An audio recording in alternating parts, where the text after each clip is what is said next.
Worldwide movement. Peace, love, respect. Big King Sadiq hollering at you one more again. All right.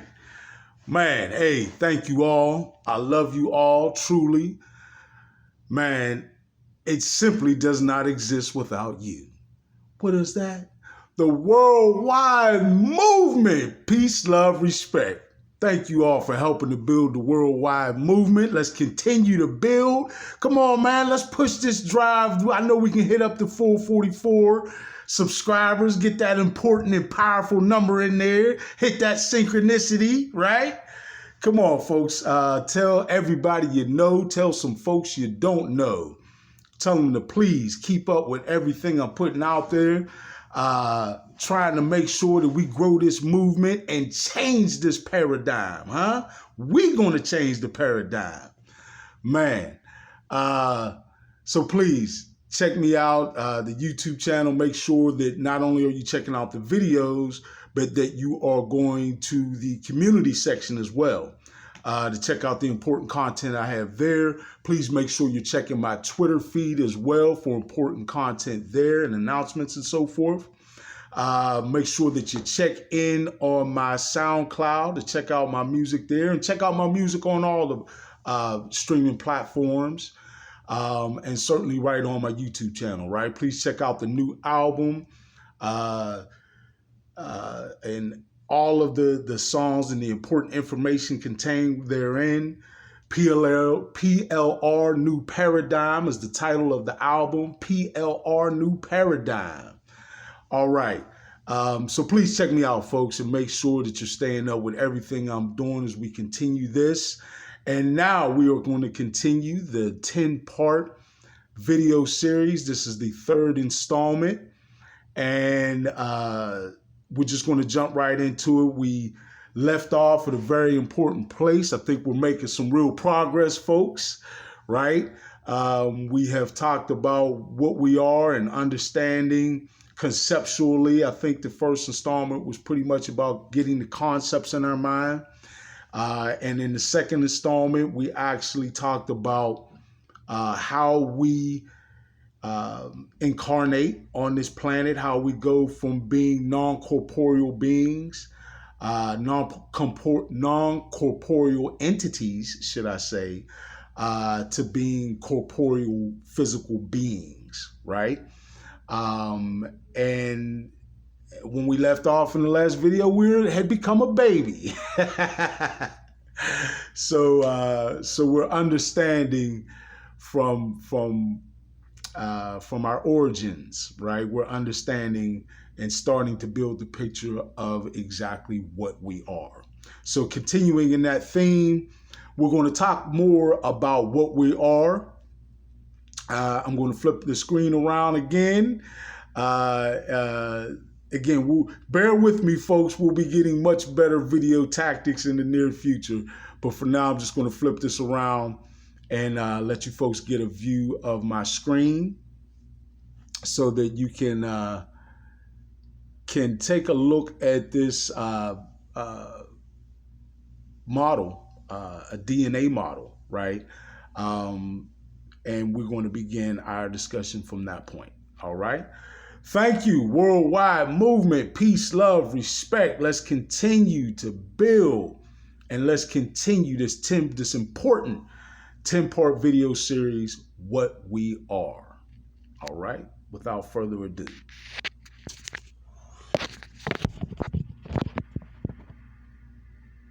All right, folks. So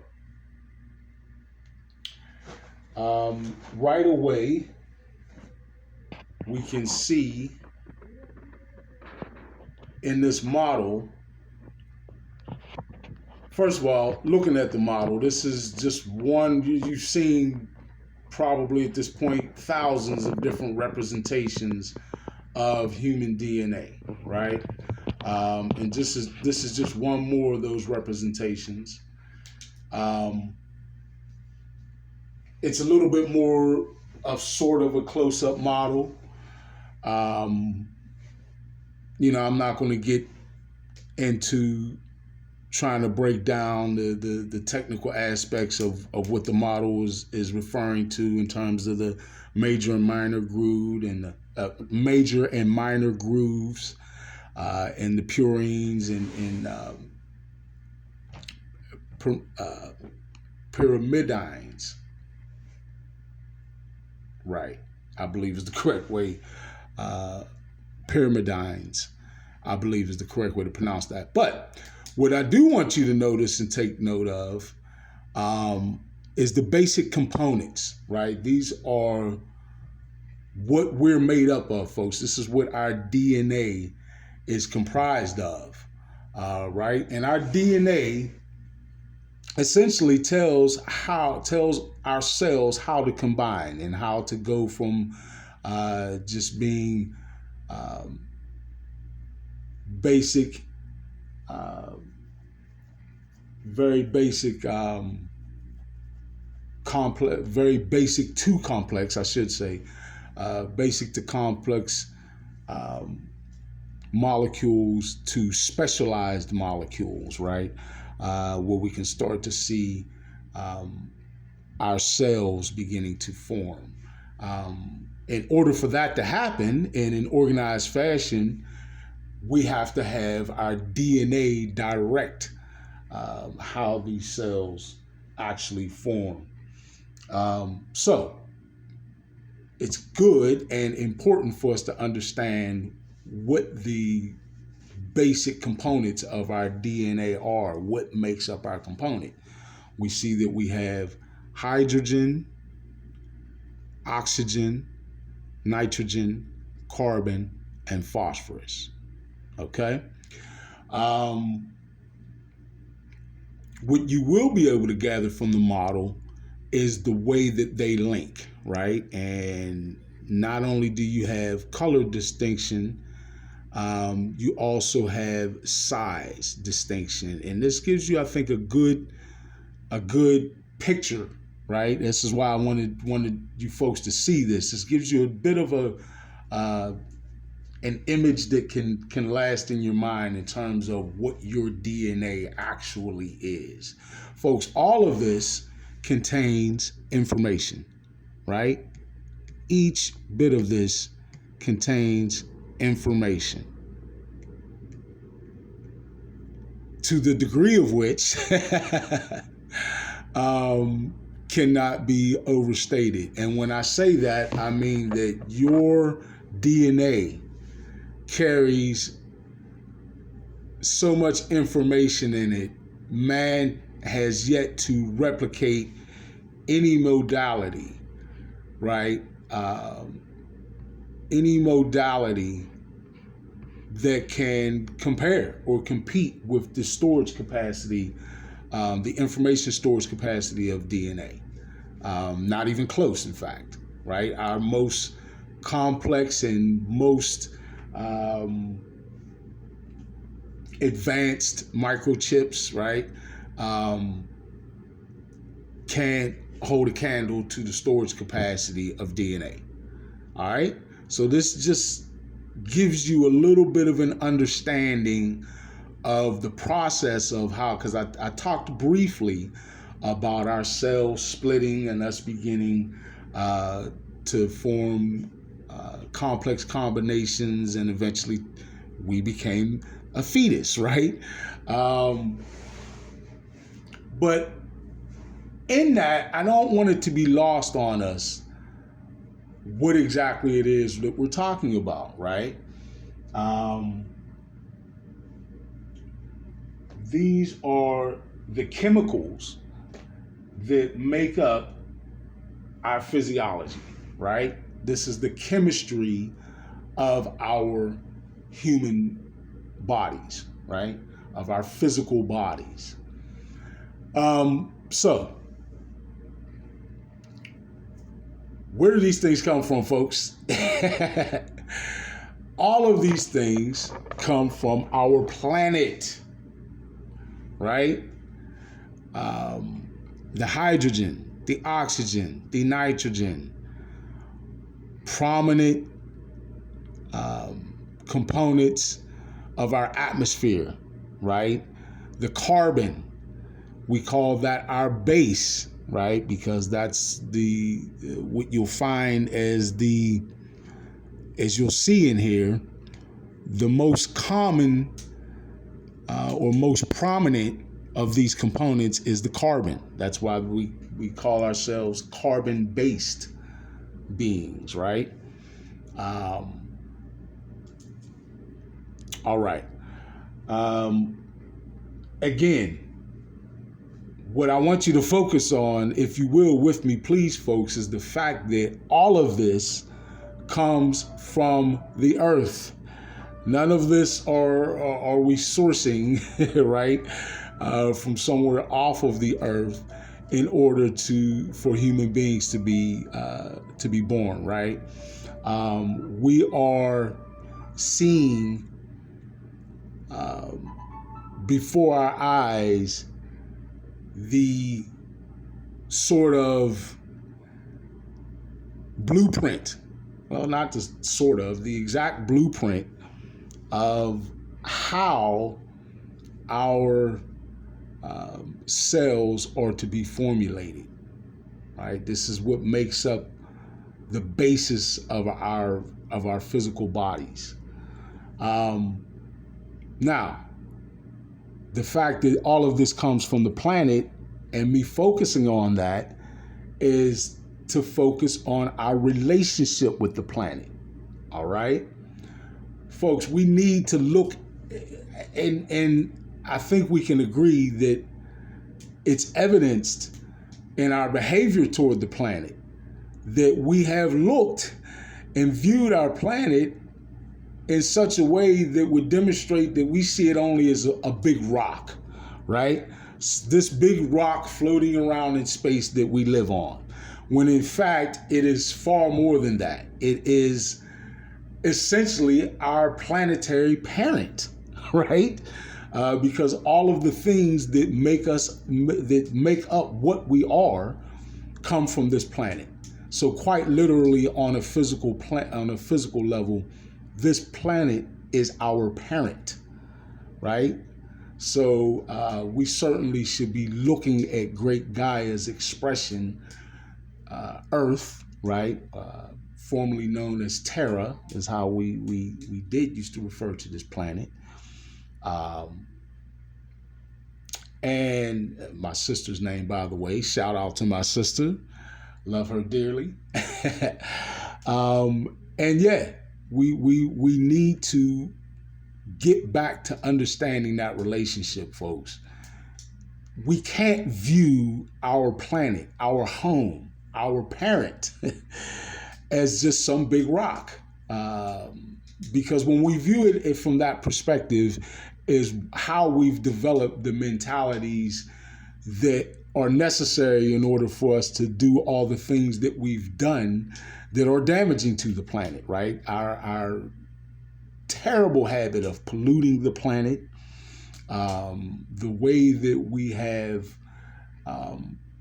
create finite linear systems for harvesting the resources of the planet, rather than coming up with cyclical systems that replenish from which they take. These are all ways that we would treat a parent rather than just some inanimate object, right? We would treat our parent with respect. We would make sure that our parent is cared for. We would make sure that our parent is not affected in a negative way by the behavior, by the conditioning, by the state of her children, which is quite frankly what we are.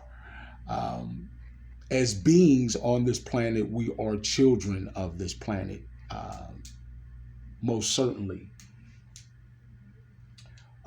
So let's understand the relationship, and there needs to be some importance in that relationship, right? We need to put some spect on it, folks, when we talking about the planet Earth. We really do. we really truly need to respect, love, and honor our planetary parent and understand literally, right? Literally, this is us. This is what we're made up of. And we don't have any of that without this planet. All right? Even though it could take place somewhere else, right? The miracle of life could happen on another planet. We need to celebrate the fact that it has happened for us here. Huh? I'm going to say that again. We need to celebrate the fact that the miracle of life has happened for us here on this planet, right? And not demean, undervalue, or underappreciate that relationship. I know I stayed little focused, occupied with that aspect, but I think it's that important that we really do look at this planet in a much different way. Not only for the way will that change our impact on the planet, how we behave, the things we do that affect the planet, but equally as important, it will affect our ability to get from the planet what we need. I pointed out to you the chemical things that we draw from the planet to make up who and what we are physically. But I have not touched at all yet on the energetic components of what we get from our planet, right? And that is also intertwined in our DNA, folks. As the Human Genome Project continues, and as scientists uncover more and more about our DNA, right? What they are also, uncovering is the fact that there are multi-dimensional aspects to our DNA, right? In other words, our DNA, and that was fitting that the screen went out then, because the multi-dimensional aspects are the aspects that we're not able to see with our two physical eyes. But through physics, they have been able to see what they can't physically see with their eyes, for lack of a better way of putting it. And my best attempt at putting it in layman's terms, through physics, they are able to see what our physical eyes cannot see. And they have the ability to determine that there are indeed multi-dimensional aspects to our DNA, right? So on a physical level, there are multi-dimensional aspects to what we are. Or let me state that differently, down to our DNA components, right? The very building blocks of what we are. We have multi-dimensionality. And guess what, folks? The same way we get that from Great Gaia's expression, the earth, we get those multi-dimensional aspects as well, right? And many of those are energetic components that are very important to our evolution, right? And very important to us furthering our progress on our awakening, right? So, understand the relationship, understand the multidimensionality that is there. Let's talk a little bit about the quantum field, which I did bring up I know for a fact in the first video, perhaps in the second as well in this series. But the quantum field, folks, is the energetic field that does connect, intertwine, and impact everything in reality. Everything in existence. That's a better term, I would say, to be applied. Reality is a bit subjective. everything in existence is a part of, intertwines with, and is impacted by the quantum field. Now, what's important for us to know going forward in understanding ourselves is that scientific testing has concluded time and time again, okay? And I'm leaning heavily on science because I know a lot of this may be challenged by folks and their intellects, right? Which is natural, because I'm going to be proposing things that stretch or push, in fact, beyond the limitations that have been established by mundane science and by Newtonian physics as well, right? Okay. So the quantum field, we know is a part of everything, simply put. What we need to understand about our DNA, folks, is that our DNA impacts the quantum field. That's right. Our DNA impacts, dictates to, and influences greatly the quantum field through our consciousness. That's right, folks. One of the aspects, the multidimensional aspects, in fact, the most important, I would say, multidimensional aspect of our DNA is where our consciousness ties into it. Folks, your consciousness is not something that just sits in your head, right? Your consciousness is not something that is a part of your brain functionality. Or should I say, it is a part of it. It is not limited at all toward your brain functionality or toward the physical matter that is your brain. All right. A better way to begin to discuss that is to discuss what I refer to as the mind field, right? Okay, so when we talk about mentality, folks, and we talk about thoughts and our mind, we're talking about things that are intangible, right? In a 3D sense. But when we start to get into 4D strictly speaking, should I say, we are talking about where the intangible comes into play, right? And remember, folks, when we talk about dimensionality, we are talking about a state of existence that exists between vibrational frequency thresholds. So when I speak of a dimension, folks, I am referring to a state of existence that is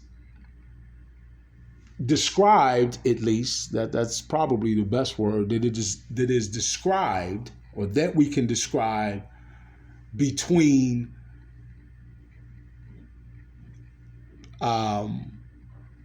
vibrational frequency thresholds.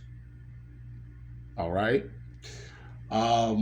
So in those vibrational frequency thresholds, you have different dimensional states. All right. So, forgive me, folks. But in these vibrational frequency thresholds, the different states are separated in frequency. Frequency is literally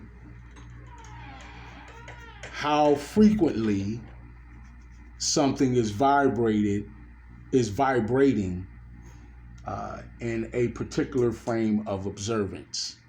Typically, we measure that in hertz. Most frequently, you'll see that measured in hertz, right? Okay, so we understand what a dimensional state is in terms of our reference here.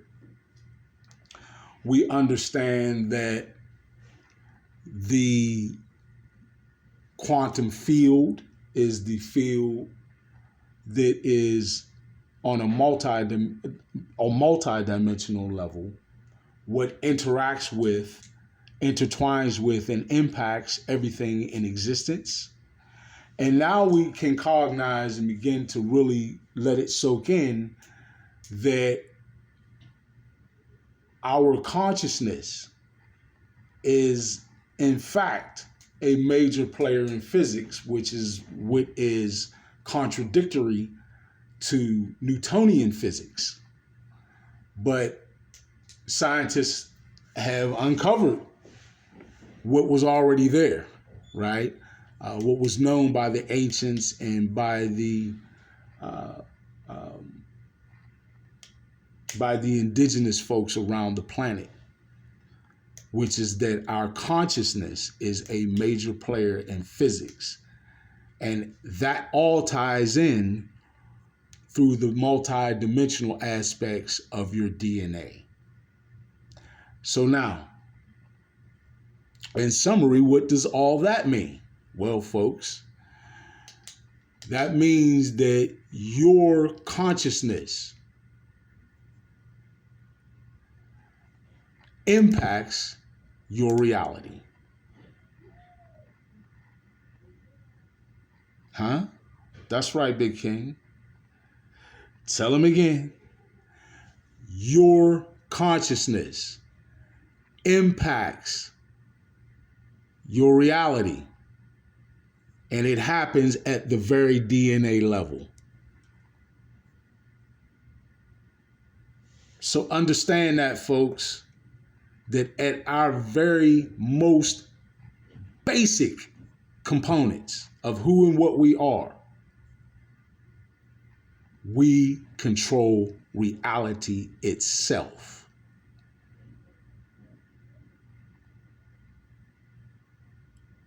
Now, I talked about experiments that have been done. I write about in my book some experiments that demonstrate multidimensionality and how consciousness plays a very powerful and impactful role in physics on a multidimensional level. This has been conducted in plants. Dr. Yamoto, I believe, if I'm not mispronouncing and misstating his name, but I talked about his experiments in my book where it refers to water and how consciousness